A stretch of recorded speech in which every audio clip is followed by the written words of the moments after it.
₹800 की एक राशि साधारण ब्याज पर 3 वर्ष में 1040 हो जाती है।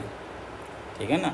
यदि ब्याज दर में 30% की वृद्धि की जाती है तो राशि ज्ञात कीजिए। तो देखिए, सिंपल इंटरेस्ट का जो फार्मूला होता है वो क्या होता है, प्रिंसिपल इंटू दर समय बटे 100।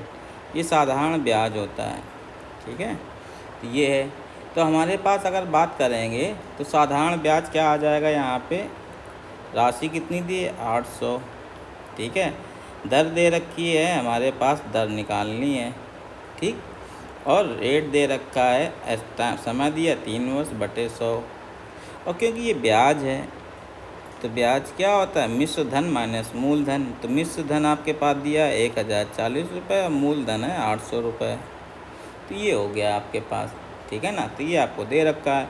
तो ये चीज़ कितनी हो जाएगी, 1040 में 800 घटा देते हैं तो ये हमारे पास कितना आ जाएगा। चलिए इसको कैलकुलेट कर लेते हैं। तो ये हो गया 240। ठीक है, अब देखिए 100 से 100 कट गया और 8 त्रिक 24 30 हो गया, 3 से कट गया 10, यानी कि रेट कितना आ गया, 10% का। अब वो कह रहा है कि 3% बढ़ा दिया जाए, 3% की वृद्धि कर दिया जाए। तो नया रेट अब हमारे पास कितना हो जाएगा, नया रेट R2 13% का हो जाएगा। तो 13% में 800 पे कितना ब्याज मिलेगा, तो 800 गुणे 13 और फिर 3 बटे 100।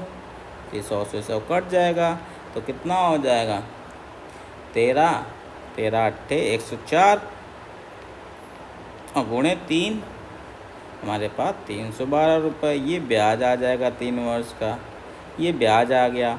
तो मिश्र धन कितना हो जाएगा, इसमें मूलधन जोड़ दीजिए, ये हो गया मूलधन। तो मिश्र धन हमारे पास कितना हो जाएगा, 1112 रुपये। ये आपसे क्वेश्चन का आंसर हो जाएगा 1112 रुपये। ये हो गया फार्मूले से। अब देखो डायरेक्ट कैसे कर सकते हैं, जब आप जानते हैं चीज़ों को तो डायरेक्ट कैसे कर सकते हैं। देखिए, प्रिंसिपल है, फिर ए को मान लेते हैं मिश्र धन, ठीक है, और फिर ब्याज, फिर चलिए कितने साल का, 3 साल का ब्याज आपको दे रखा है। तो देखिए 800 रुपये था, तो मिश्र धन दे रखा है 1040 रुपये।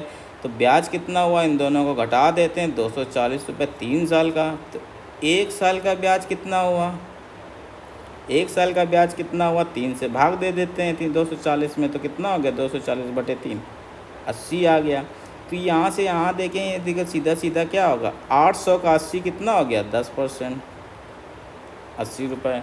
अब इसमें नया रेट 13% कर देते हैं, 3% बढ़ा देते हैं, प्लस 3 कर देते हैं तो 13% हो गया। जब 13 कर दिया तो 800 का 13% कितना जाएगा, 13 अट्ठे 104 रुपये मिलेगा। 1 साल में 104 मिलेगा, तो 3 साल में कितना मिलेगा, 3 साल में ब्याज कितना मिलेगा निकाल देंगे, तो 104 गुणे 3 312 रुपये। फिर वहीं आ जाएंगे, ये ब्याज हो गया 3 साल का।